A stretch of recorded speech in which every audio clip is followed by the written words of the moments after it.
Hello बच्चों, welcome to online digital classes of Vision Point for NIS students. बच्चों, मैं आपका केमिस्ट्री का इंस्ट्रक्टर आदित्य सर आप लोगों को हाई स्कूल की यानी कि सेकेंडरी की केमिस्ट्री पढ़ा रहा था, है ना। सेकेंडरी केमिस्ट्री पढ़ा रहा था। आप लोगों ने बच्चों सेकेंड मॉड्यूल स्टार्ट किया हुआ है ना। सेकेंड मॉड्यूल है क्या? Matter in our surrounding.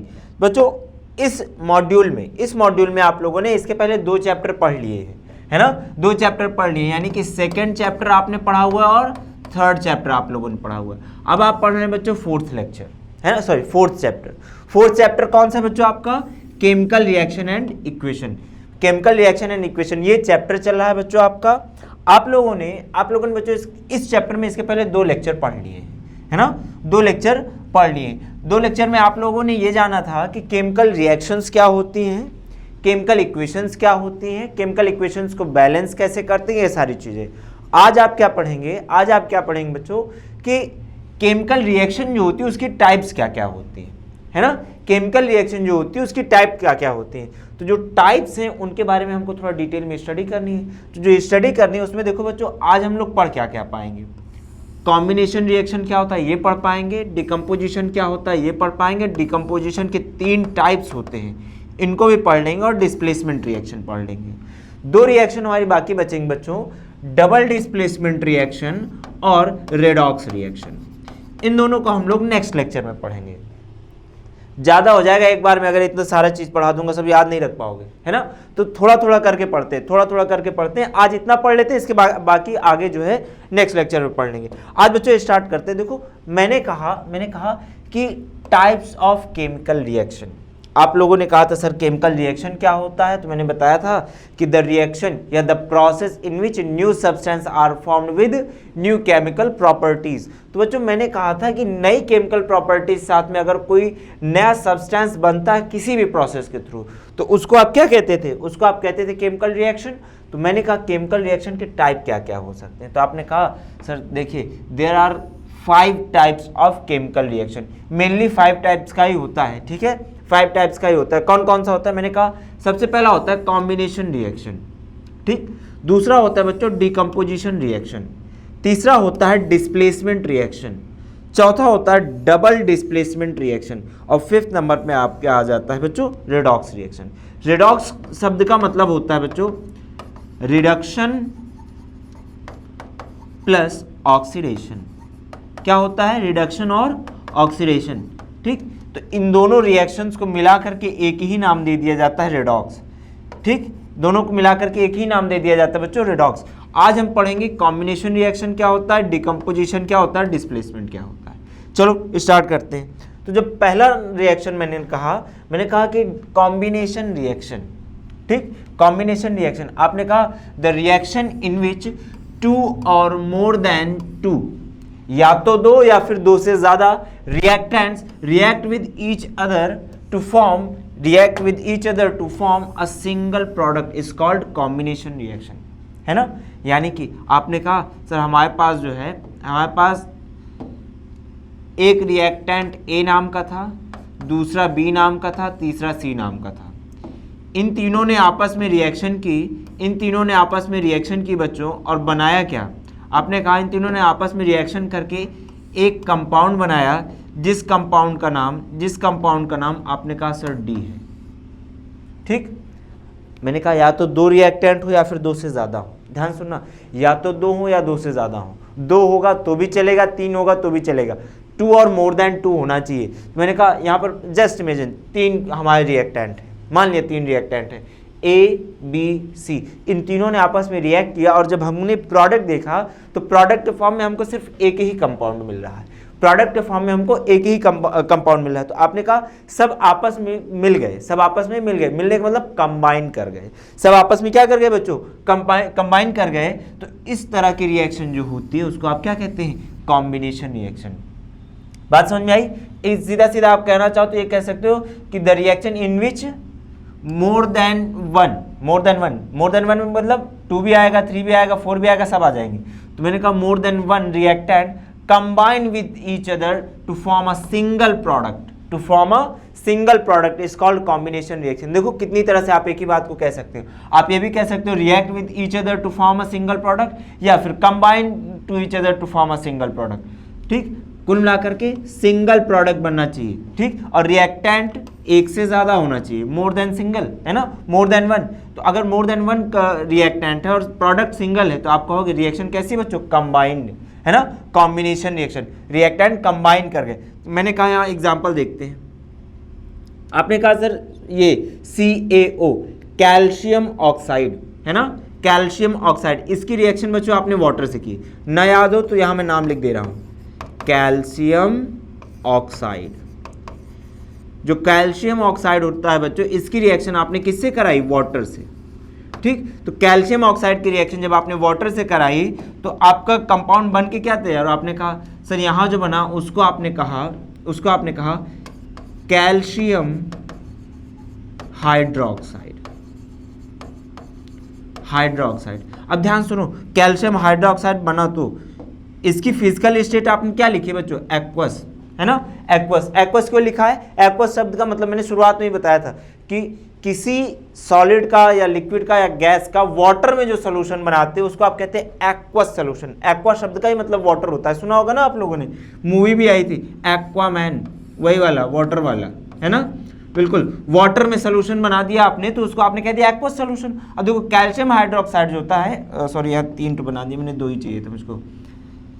अगर अब देखो इसमें कंडीशन बनेगी, जो कैल्शियम हाइड्रोक्साइड है अगर ये सोल्यूशन कंसंट्रेटेड है, मैंने कहा सोल्यूशन आपका 2 टाइप का हो सकता है, एक कंसंट्रेटेड हो सकता है, एक डाइल्यूट हो सकता है। तो अगर कंसंट्रेटेड सोल्यूशन है, अगर सोल्यूशन आपका कंसंट्रेटेड है बच्चों आप इसको कहते हो स्लेक्ड लाइम।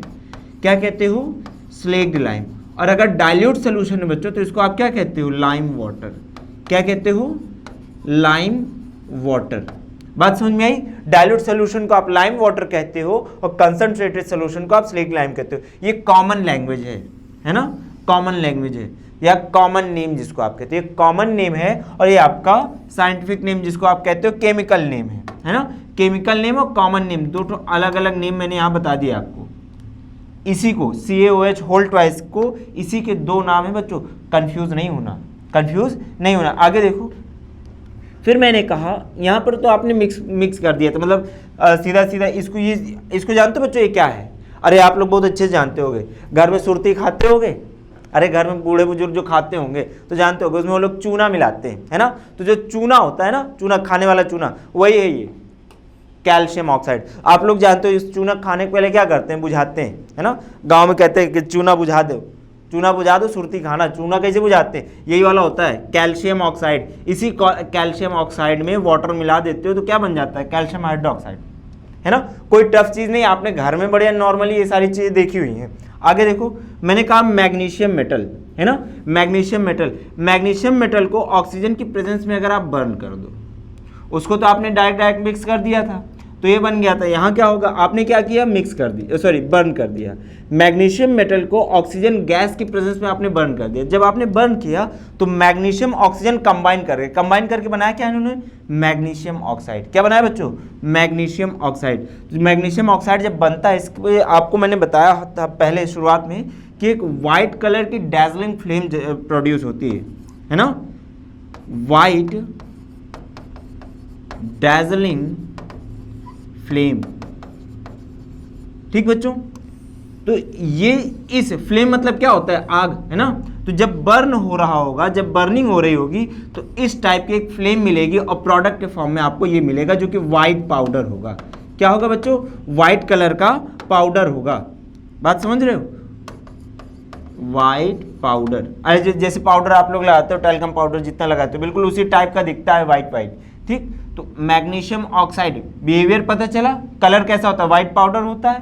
ठीक, और पाउडर की फिजिकल स्टेट बच्चों सॉलिड होती है, याद रखना, पाउडर की फिजिकल स्टेट क्या होती है, सॉलिड का मतलब ये नहीं कि वो बहुत बड़ा क्यूब होना, सॉलिड का मतलब ये होता है कि जितना भी छोटा भी पार्टिकल हो, भले ही पार्टिकल छोटा हो लेकिन जितना बड़ा उसका स्ट्रक्चर है वो स्ट्रक्चर एक डेफिनेट शेप का हो, है ना, एक डेफिनेट शेप का हो। तो आपने कहा मैग्नीशियम ऑक्साइड का जो व्हाइट पाउडर होता है वो सॉलिड स्टेट में मिलता है।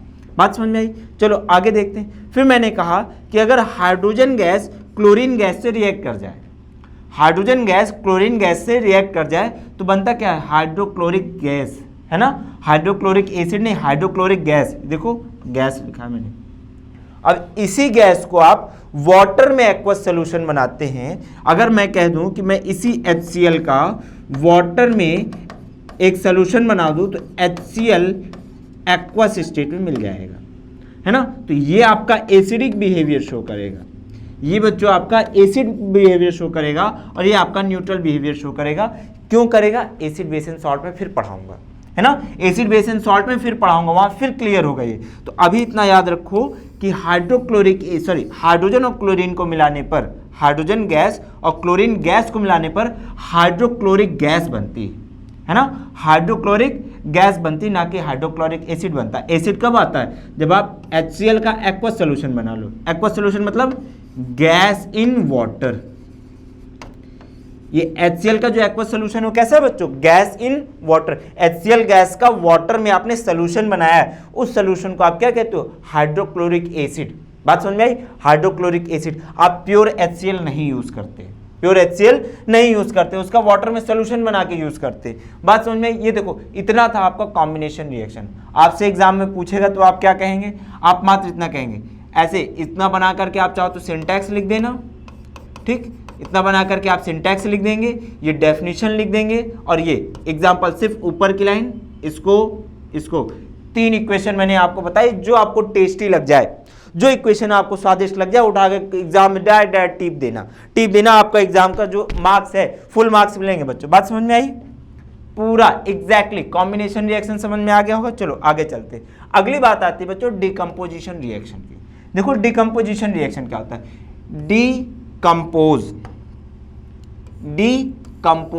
डिकम्पोज का मतलब क्या होता है बच्चों, टूट जाना, है ना। आपने ही कहा सर डिकम्पोज का मतलब होता है टूट जाना, है ना, स्प्लिटिंग इनटू 2 और मोर देन 2 सब्सटेंसेस। तो मैंने कहा the chemical reaction in which a single reactant split मतलब बढ़ जाना या टूट जाना, स्प्लिट्स इनटू 2 और मोर देन 2 प्रोडक्ट, ठीक, 2 या 2 से ज्यादा प्रोडक्ट में टूट जाए तो ऐसी रिएक्शन को आप क्या कहते हैं बच्चों, डिकम्पोजिशन रिएक्शन कहते हो।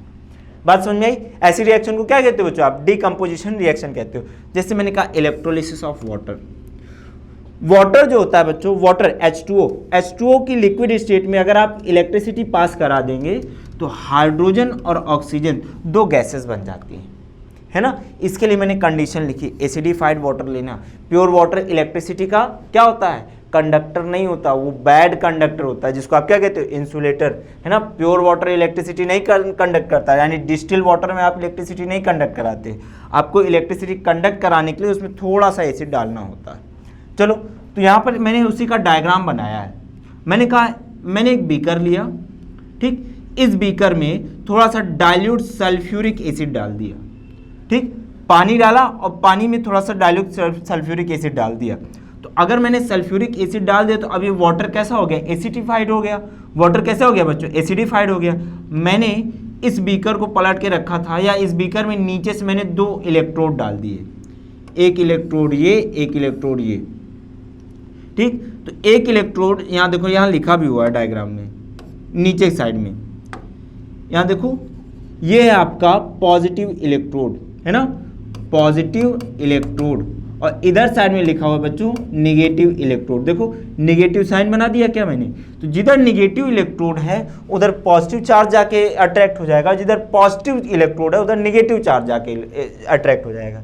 तो मैंने कहा वाटर था HOH, कुछ इस टाइप में बच्चों स्ट्रक्चर होता है इसका, कुछ इस टाइप में स्ट्रक्चर होता है। जब आप इलेक्ट्रिसिटी पास कराते हैं तो ऑक्सीजन, क्योंकि ऑक्सीजन मोस्ट इलेक्ट्रोनेगेटिव एलिमेंट्स में से एक है ना, सबसे ज़्यादा फ्लोरीन होता है, फिर आप ऑक्सीजन का नाम ले लेते हैं। तो अगर ऑक्सीजन आपका इलेक्ट्रोनेगेटिव है तो करेगा क्या, इस हाइड्रोजन का इलेक्ट्रॉन नोच लेगा, छोड़ेगा नहीं। तो ये देखो इसके पास इलेक्ट्रॉन एक ये था, इस ऑक्सीजन का इलेक्ट्रॉन ये, तो ऑक्सीजन ने कहा मैं तुम्हारा इलेक्ट्रॉन छोड़ूंगा नहीं, नोच लूंगा। तो ऑक्सीजन ने इस इलेक्ट्रॉन को नोच लिया, ठीक। तो ये हाइड्रोजन अकेला पड़ गया। इलेक्ट्रॉन जब चला जाता है तो आपने कहा सर पॉजिटिव चार्ज, ऑक्सीजन इधर बैठा हुआ था, ऑक्सीजन ने इलेक्ट्रॉन इसका जब नोच लिया तो इसके पास आ गया नेगेटिव चार्ज। इधर बैठा हुआ एक हाइड्रोजन और, इसके साथ भी इसने यही किया, इसका इलेक्ट्रॉन उठा के नोच लिया, तो उसका भी इलेक्ट्रॉन आ गया इसी के ऊपर, और इसके ऊपर क्या गया बच्चों, पॉजिटिव चार्ज। तो ऑक्सीजन के ऊपर आया क्या, माइनस माइनस, तो इसको आप लिखते कैसे, इसको आप लिखते हैं H plus O minus minus, और देखो एक H प्लस ये, एक H प्लस ये, तो आप लिखेंगे 2H प्लस, है ना। तो आपने कहा दो कंपाउंड में, सॉरी दो आयंस मिले आपको, दो आयंस मिले, एक आपको मिला 2H प्लस और एक मिला आपको O माइनस माइनस। तो पॉजिटिव चार्ज को कौन अट्रैक्ट करेगा, निगेटिव चार्ज, है ना। तो जितना हाइड्रोजन का आयन होगा सब यहां आकर के बैठ जाएगा, और जितना ऑक्सीजन का आयन होगा सब यहां आके बैठ जाएगा। तो ऑक्सीजन से इलेक्ट्रॉन ये पॉजिटिव का जो इलेक्ट्रोड है वो नोच लेगा, और इलेक्ट्रॉन को ये निगेटिव चार्ज वाला इलेक्ट्रॉन दे देगा। ठीक, हाइड्रोजन को इलेक्ट्रॉन मिल गया तो हाइड्रोजन आपका H बनाया, फिर दूसरे को हाइड्रोजन इलेक्ट्रॉन मिल गया, H बन गया, दोनों ने फिर कंबाइन कर लिया, H2 गैस बना ली। और इधर देखो ऑक्सीजन का इलेक्ट्रॉन इधर चला गया, एक ऑक्सीजन का गया, बगल में दूसरा ऑक्सीजन आया, उसका भी इलेक्ट्रॉन चला गया, दोनों के पास इलेक्ट्रॉन सफिशिएंट थे, दोनों ने बॉन्ड बना लिया। तो एक O2 गैस इधर बन गई और एक H2 गैस इधर बन गई। हमने डाला क्या था बच्चों, H2O, है ना। तो H2O को हमने क्या किया, इस प्रोसेस के थ्रू तोड़ दिया। क्या किया बच्चों, तोड़ दिया। तोड़ा कैसे, टूटा कैसे, मैंने कहा स्प्लिट्स इनटू टू और more than two product is called decomposition reaction. मैंने इलेक्ट्रिसिटी का यूज किया और जो है अपने प्रोडक्ट में टूट गया। तो इस तरह की प्रोसेस को आप क्या कहते हैं बच्चों, डिकम्पोजिशन रिएक्शन कहते हैं। तो बात अब ये आती है, ध्यान सुनना, बात ये आती है कि क्या सिर्फ और सिर्फ इलेक्ट्रिसिटी डाल करके तोड़ सकती हैं क्या। मैंने कहा नहीं, कई तरह से तोड़ सकते हैं, कई तरह से आप डिकम्पोजिशन रिएक्शन कर सकते हैं। तो आपने कहा सर किस तरह से हम करेंगे, मैंने कहा देखो मेन जो टॉपिक है, मेन तरीके से आप कैसे करते हैं। आपने कहा सर देखिए ऐसा है, हम किसी चीज़ को गर्म कर देते हैं टूट जाता है। अभी कुछ देर पहले आपने कहा सर इलेक्ट्रिसिटी पास करा देंगे टूट जाएगा। फिर मैंने कहा मैं लाइट डाल दूंगा तो भी टूट जाएगा, है ना, लाइट डाल दूंगा तो भी टूट जाएगा। तो आपने कहा सर कैसे, मैंने कहा देखो बताता हूं। पहला मैंने कहा thermal decomposition reaction. Decomposition reaction की कितनी टाइप बताई बच्चों, मैंने 3 टाइप बताई। मैंने कहा पहले हीट डालूंगा, फिर मैं इलेक्ट्रिसिटी डालूंगा, फिर उसके बाद मैं क्या करूंगा, लाइट डाल दूंगा। पहले पढ़ते हैं हीट कैसे। मैंने कहा KClO3 पोटेशियम क्लोरेट, क्या नाम है बच्चों इसका, potassium chlorate, potassium chlorate CHLORATE, chlorate है बच्चों, क्लोराइड नहीं, क्लोराइड ये रहा, पोटेशियम क्लोराइड, क्लोराइड देखो ये क्लोरेट है वो क्लोराइड है, ये क्या है बच्चों, क्लोरेट है वो क्लोराइड है। तो मैंने कहा पोटेशियम क्लोरेट को अगर मैं मैग्नीज ऑक्साइड, देखो MnO2, मैग्नीज डाइऑक्साइड, देखो O2 यहाँ ऑक्सीजन के नीचे सबस्क्रिप्ट में 2 लिखना है, यहाँ ऑलरेडी पूरा सबस्क्रिप्ट में, तो 2 नीचे नहीं आया तो मैंने उसको पूरा लिख दिया है, ठीक है। तो MnO2 मैग्नीज डाइऑक्साइड जो होता है, मैग्नीज डाइऑक्साइड जो होता है, इसकी प्रेजेंस में मैंने इसको रखा, पोटेशियम क्लोरेट रखा, इसकी प्रेजेंस में मैंने इसको गर्म कर दिया, है ना, इसकी प्रेजेंस में मैंने इसको गर्म कर दिया। तो इसका तो कुछ नहीं, वैसे का वैसे पड़ा हुआ है। लेकिन जो पोटेशियम क्लोरेट था बच्चों, जो पोटेशियम क्लोरेट था उसके साथ क्या हुआ, वो पोटेशियम क्लोराइड में और ऑक्सीजन गैस में टूट गया, पोटेशियम क्लोराइड और ऑक्सीजन गैस में टूट गया। तो यहाँ पर मैंने कहा कि ऑक्सीजन गैस, ठीक, ऑक्सीजन गैस, तो यहाँ मैंने कहा कि देखो ऐसा है, थर्मल डिकम्पोजिशन हुआ है। क्यों, आपने कहा सर टूटा है इसलिए डिकम्पोजिशन, है ना। रिएक्टेंट एक था, प्रोडक्ट 2 थे, रिएक्टेंट एक था, प्रोडक्ट 2 थे। तो आपने कहा रिएक्टेंट टूटा है, अगर टूटा है तो डिकम्पोजिशन। मैंने कहा किस आधार पे, किस प्रोसेस से टूटा है, आपने कहा सर हीट हमने डाली थी। थर्मल मतलब हीट ही ना, थर्मल का मतलब हीट, थर्मल जहाँ भी लग जाए वहाँ समझ जाना कि हीट की बात हो रही। तो यहाँ अगर थर्मल प्रोसेस से आपने तोड़ा तो आपने कहा हीट का यूज करके तोड़ा, इसलिए इस रिएक्शन क्या कह दोगे, थर्मल डिकम्पोजिशन रिएक्शन। ईजी है, जरा भी टफ नहीं है, बिल्कुल ईजी है, आप लोग खुद ही जानते हो ईजी है। देखो आगे देखो, मैंने कहा बच्चों अगली प्रोसेस इलेक्ट्रोलाइटिक डिकम्पोजिशन रिएक्शन, या जिसको आप कहते हो इलेक्ट्रोलिसिस, है ना, इलेक्ट्रोलिसिस। थर्मल डिकम्पोजिशन रिएक्शन जो होता है बच्चों, थर्मल डिकम्पोजिशन रिएक्शन जो होता है, इसको एक नया नाम दे सकते हैं आप, जिसको आप कहते हैं थर्मोलिसिस, ठीक, थर्मोलिसिस, THERMOLYSIS,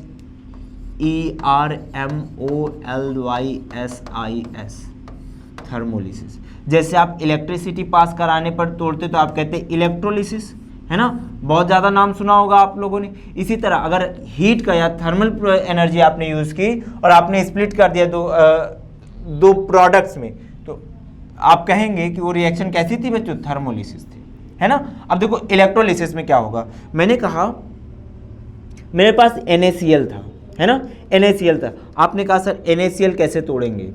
देखो NaCl को तोड़ने के लिए सबसे पहले करना क्या होगा, आपको उसको लिक्विड स्टेट में लाना होगा।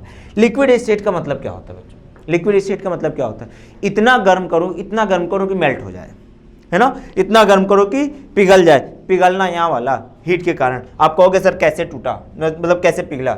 मैंने कहा इसको गर्म करो, आपने कहा 100 डिग्री सेल्सियस पर। मैंने कहा नहीं, 100 डिग्री सेल्सियस पर तो वाटर वेपोराइज होता है, इसको कितने पर आप मेल्ट करोगे। तो आपने कहा सर NaCl का जो मेल्टिंग पॉइंट होता है लगभग 800 डिग्री सेल्सियस होता है। कितना बताया बच्चों मैंने, 800 डिग्री सेल्सियस। तो जैसे आपने इसको 800 डिग्री सेल्सियस तक गर्म किया, जैसे आपने इसको 800 डिग्री सेल्सियस गर्म किया, ये NaCl क्या हुआ, मेल्ट कर गया। और जब मेल्ट कर गया आपने तब इसमें इलेक्ट्रिसिटी पास कराई, तो ये टूटेगा किस में, Na प्लस और Cl माइनस में। और बिल्कुल जैसे H2 बनाया तो वैसे 2Na बन गया और Cl2 बन गया। बात समझ में आई। Na ये मेटल है, ये तो वेपराइज होगा ना, ये बैठा हुआ है लिक्विड फॉर्म में नीचे बैठा हुआ है, और क्लोरीन गैसेस स्टेट में आपका ये वेपराइज हो जाएगा। बात समझ में आई, गैसेस स्टेट में वेपराइज हो जाएगा। तो आपने कहा सर NaCl को तोड़ करके आपने क्या बनाया है, Na और Cl। क्या यूज़ किया था, आपने कहा इलेक्ट्रिसिटी। जो आपने इलेक्ट्रिसिटी यूज़ की किसके लिए, तोड़ने के लिए, है ना, डिकम्पोज करने के लिए आपने यूज़ किया इलेक्ट्रिसिटी का, इसलिए ये रिएक्शन कैसी कही जाएगी, इलेक्ट्रोलिसिस कही जाएगी। 800 डिग्री सेल्सियस आपने इसलिए यूज़ किया था ताकि इसको मेल्ट कर सको, डिकम्पोज नहीं हुआ था तब मेल्ट हुआ था। डिकम्पोज करने के लिए आपने इलेक्ट्रिसिटी यूज़ किया, इसलिए इलेक्ट्रोलिटिक डिकम्पोजिशन रिएक्शन है। बात समझ में आई। चलो अब बात आती है फोटोलिटिक डिकम्पोजिशन रिएक्शन की। बच्चों एक चीज़ याद करो, जैसे आप लोग पुराने ज़माने कैमरे देखते थे, है ना, कैमरा देखते थे, उसमें जो है रील लगती थी, है ना, रील लगती थी। आजकल तो सेंसर लगता है, DSLR आता है ना। पुराने ज़माने में क्या होता था, या आज से 4 से 10 साल पहले की अगर बात करो, तो आप देखते थे हर कैमरे में रील लगी होती थी, है ना, रील लगी होती थी ऐसे। और जब भी फोटो खींची जाती थी तो इस रील पर एक लैटेंट इमेज बन जाती थी। जैसे तुम्हारा अगर मुंह बनाना चाहो तो तुम्हारा मुंह ऐसा ही है ना, क्यों, ऐसे 2 आँख मुंह, है ना, और थोड़े थोड़े बाल भी हैं तुम्हारे सिर पे, है ना। चलो तो ये जो तुम्हारा मुंह है, यहाँ देखो नीचे दाढ़ी में तुम दिख भी रहे हो वैसे, लो चश्मा भी लगा देता हूँ, मेरा चेहरा नहीं है। तो मैंने कहा ये वाला जो इमेज बनी कैसे बनी, आपने कहा सर देखिए ऐसा है, शुरुआत में इसके अंदर, या इधर वाले में, बगल वाले में बना देता हूँ। आपने कहा सर शुरुआत में ये जो आपने बनाया, ये जो रील थी, इस रील में जितना मैं ब्लू कर दे रहा हूँ, इस ब्लू वाले हिस्से में कुछ लगाया हुआ था जो कि ब्लैक बना हुआ था पहले से, है ना, जो कि ब्लैक पहले से बना हुआ। तो आपने कहा क्या सर देखिए ऐसा है, इस वाले हिस्से को जहाँ ब्लू बन गया है, उस वाले हिस्से को आपने कहा कि यहाँ पर आपने कोई चीज़ लगाई हुई थी, है ना, कोई चीज़ अप्लाई की हुई थी। वो चीज़ क्या थी, आपने कहा PbBr2। वैसे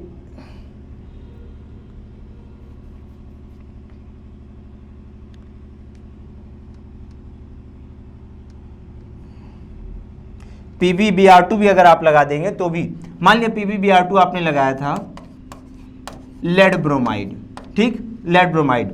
हालांकि इसमें लगाते थे आप लोग सिल्वर आयोडाइड, है ना, सिल्वर ब्रोमाइड की प्लेट रखते थे, AgBr, ठीक। मैं अपना फोटोग्राफी के बेसिस पर बता रहा हूँ। मान लिया आपने इस पर क्या लगाया था बच्चों, AgBr। तो जैसे आपने AgBr लगाया था, जब तक करते क्या थे, रील को एकदम अंधेरे में रखते थे, एकदम ब्लैक बॉक्स के अंदर। कैमरा क्या होता था, लाइट टाइट बॉक्स होता है। कैमरा क्या होता है बच्चों, लाइट टाइट बॉक्स होता है। लाइट टाइट बॉक्स यानी कि उसके अंदर लाइट नहीं जानी चाहिए। तो जैसे आप करते क्या, एक बटन होती थी किनारे, उसको जैसे आप क्लिक करते थे उसको कहते हैं शटर रिलीज बटन, है ना, शटर रिलीज बटन। जैसे आपने शटर रिलीज किया वैसे शटर खुलता था, और ये वाली जो आपकी फिल्म होती थी, है ना, ये लाइट के सामने आ जाती थी। तो जैसे इस पर लाइट पड़ती थी तो इस पर एक इमेज छप जाती थी, है ना, इमेज छप जाती थी। कैसे छपती थी, ये जो AgBr होता था, ये जो AgBr होता था, इस पर जैसे ही सनलाइट पड़ती थी, जैसे ही सनलाइट पड़ती थी, ये 2Ag और Br2 में डिकम्पोज हो जाता था, Br2 में डिकम्पोज हो जाता था। किसके कारण बच्चों? सनलाइट के कारण। सनलाइट के कारण डिकम्पोजिशन हुआ तो आपने कह दिया फोटोलिटिक डिकम्पोजिशन। यहाँ देखो, यहाँ एक अलग टाइप का एग्जाम्पल मैंने लिखा, मैंने कहा अगर लेड ब्रोमाइड रहा हो हमारे पास में, लेड ब्रोमाइड रहा हो, तो आपने लेड ब्रोमाइड को सनलाइट की प्रेजेंस में जैसे ही रखा, लेड और ब्रोमीन गैस अलग अलग हो गए, लेड और ब्रोमीन गैस अलग अलग हो गए। जब भी ऐसी रिएक्शन होती है बच्चों, जब भी ऐसी रिएक्शन होती है तो आपने कहा ऐसी रिएक्शन को आप क्या कहते हो? Photolytic decomposition. क्यों? क्योंकि सनलाइट के कारण क्या हुआ है? डिकम्पोजिशन। सनलाइट के कारण क्या हुआ बच्चों? डिकम्पोजिशन। इस कारण से इस टाइप की रिएक्शन को आप क्या कहते हो? फोटोलिटिक डिकम्पोजिशन रिएक्शन कहते हो। बात समझ में आ रही? चलो आगे देखो, मैंने कहा डिस्प्लेसमेंट रिएक्शन। बात आती है बच्चों डिस्प्लेसमेंट रिएक्शन। अच्छा, डिस्प्लेस शब्द का मतलब क्या होता है? आपने कहा डिस्प्लेस, डिस मतलब हटा देना, प्लेस मतलब जगह से, डिस मतलब हटा देना, प्लेस मतलब जगह से। तो यानी कि किसी एलिमेंट को उसकी जगह से हटा दिया जाए, किसी एलिमेंट को उसकी जगह से हटा दिया जाए। तो आपने कहा सर डिस्प्लेसमेंट का सीधा सीधा मतलब हो गया हम किसी चीज को उसकी जगह से हटा दें, लेकिन कंडीशन बनती है। तुम छोटे से हो बच्चों, है ना, छोटे से हो, तुम्हारे बगल में खली बली बैठा है। खली जानते हो कि नहीं? बहुत बड़ा रेसलर है, जानते हो कि नहीं? बहुत बड़ा सा, कितनी फुट हाइट है उसकी? 7 फुट की 8 फुट? क्यों? जानते हो कि तुम लोग, उसके बगल में तुमको बैठा दिया गया, मैंने कहा उसको मार के भगा दो, भगा पाओगे क्या? नहीं भगा पाओगे। लेकिन अगर खली बली तुमको मारेगा तो क्या करोगे? भाग जाओगे? भागना नहीं, मार के आना, मार खा के मत आना, समझे? चलो, मैंने कहा कि अगर पड़ोसी ज्यादा ताकतवर होगा तो भगा देगा और कमजोर होगा तो नहीं भगा पाएगा। तो बिल्कुल वैसी डिस्प्लेसमेंट रिएक्शन होती है। मैंने कहा reaction in which a more reactive metal या मोर रिएक्टिव एलिमेंट, जो ज्यादा ताकतवर एलिमेंट होगा, डिस्प्लेसेस लेस रिएक्टिव एलिमेंट, है ना, जो ज्यादा ताकतवर होगा वो कम ताकतवर एलिमेंट को क्या करेगा? भगा देगा। मैंने कहा एग्जाम्पल बताओ, एग्जाम्पल बताओ। मैंने कहा कॉपर सल्फेट लिया मैंने, है ना, कॉपर सल्फेट लिया मैंने, कॉपर सल्फेट के सोल्यूशन में, कॉपर सल्फेट के एक्वस सोल्यूशन में मैंने जिंक मेटल डाल दिया। मैंने कहा यहाँ ढूंढते हैं, ये रहा कॉपर और ये रहा जिंक। देखो जिंक ऊपर है, जिंक ये रिएक्टिविटी की सीरीज है बच्चों, इसको जरा से याद कर लेना, ठीक। मैंने कहा कॉपर मेटल हमारा नीचे है लेकिन जिंक मेटल ऊपर है, तो जिंक मोर रिएक्टिव है ना, या यूं कह दूं कि मोर पावरफुल, मोर पावरफुल। और जो कॉपर है बच्चों वो आपका लेस पावरफुल है ना, लेस पावरफुल है।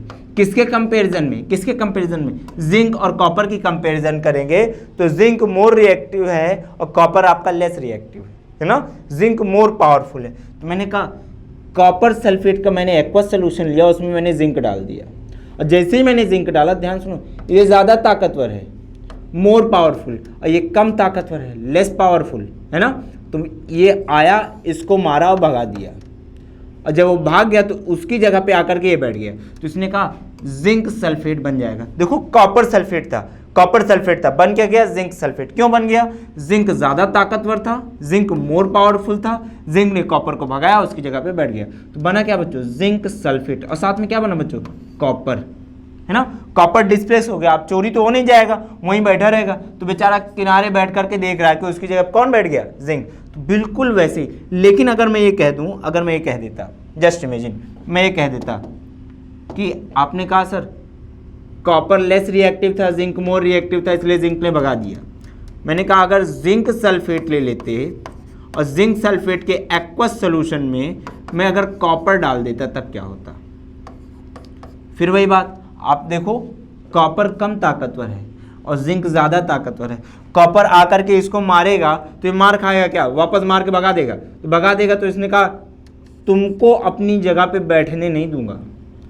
जिंक ने कॉपर से कहा कि मैं तुमको अपनी जगह पे बैठने नहीं दूंगा, तो कॉपर ने कहा मैं बैठ भी नहीं पाऊंगा। जब बैठ भी नहीं पाओगे तो भैया हुआ क्या? नो रिएक्शन, है ना, नो रिएक्शन। तो जब आप इस टाइप की रिएक्शन देख रहे होते हैं कि अगर मोर रिएक्टिव वाला कोई कंपाउंड अपना सोल्यूशन बना हुआ है या अपना कोई कंपाउंड बनाया हुआ है, कोई एलिमेंट जो मोर पावरफुल है उसने अपना कोई कंपाउंड बनाया हुआ है और लेस पावरफुल वाले से मैं रिएक्शन कराना चाहूँ तो होगा नहीं रिएक्शन कभी, है ना, कभी भी इस टाइप की रिएक्शन होती नहीं है।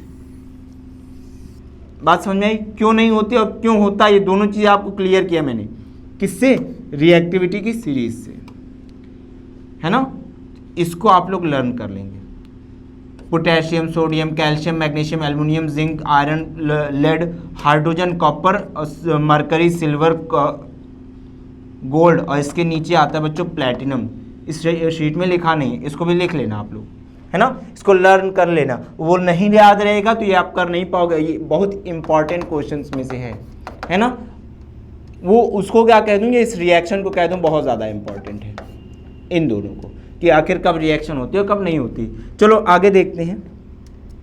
मैंने कहा बच्चों जो कॉपर सल्फेट होता है, ठीक, बार बार आप कहोगे सर कॉपर सल्फेट के पीछे पड़े, हाँ ज़्यादातर हम लोग इसी का एग्जाम्पल आता है बोर्ड एग्जाम में, तो मैं इसी को पढ़ा रहा हूँ। चलो मैंने कहा कॉपर सल्फेट का एक सोल्यूशन था, कॉपर सल्फेट का एक सोल्यूशन था, उसमें मैंने मैग्नीशियम मेटल डाल दिया। अब एक काम करो वापस पहुँचो, कॉपर कहाँ है सर, कॉपर यहाँ पे, मैग्नीशियम का, मैग्नीशियम नीचे नहीं ऊपर ढूंढो, अरे बाप रे बहुत ज़्यादा ऊपर, ये जिंक के भी ऊपर है, तो क्या होगा, जिंक से ज़्यादा तेजी से कॉपर को मार के भगा देगा, है ना, जो ज़्यादा ताकतवर होगा वो जल्दी मार के भगा देगा। तो मैग्नीशियम आया, कॉपर को मारा, कॉपर बेहोश, कॉपर भाग गया। जब कॉपर भाग गया तो बना क्या, मैग्नीशियम सल्फेट। मैग्नीशियम ने कॉपर को डिस्प्लेस किया है, क्या कहा बच्चों मैंने, मैग्नीशियम ने कॉपर को डिस्प्लेस किया है। जब कॉपर डिस्प्लेस हो गया तो यहाँ कॉपर बगल में बेचारा चोरी चुप पे बैठा हुआ है और मैग्नीशियम ने उसका सोल्यूशन या उसका कंपाउंड कब्जा लिया है ना, इलाहाबाद में कहते कब्जा कर लिया।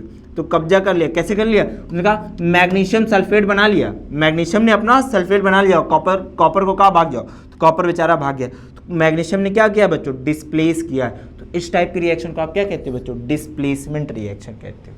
बात समझ में आई, बात समझ में आई। तो इतना आप लोगों ने ये 3 टाइप की रिएक्शन आप लोगों ने यहाँ पढ़ी आज, 3 टाइप की। आप लोगों को क्या करना है, इसके आगे जो पढ़ना है नेक्स्ट लेक्चर में पढ़ाऊंगा, इतना पूरा रिवाइज करते जाना, लर्न करते जाना। आप लोगों को इससे रिलेटेड बच्चों जो भी क्वेरी होती है आप इस नंबर पे हमसे कांटेक्ट कर सकते हैं, ठीक है, इस नंबर पे हमसे कांटेक्ट कर सकते हैं। बाकी आप अब हम लोग पढ़ेंगे नेक्स्ट लेक्चर में।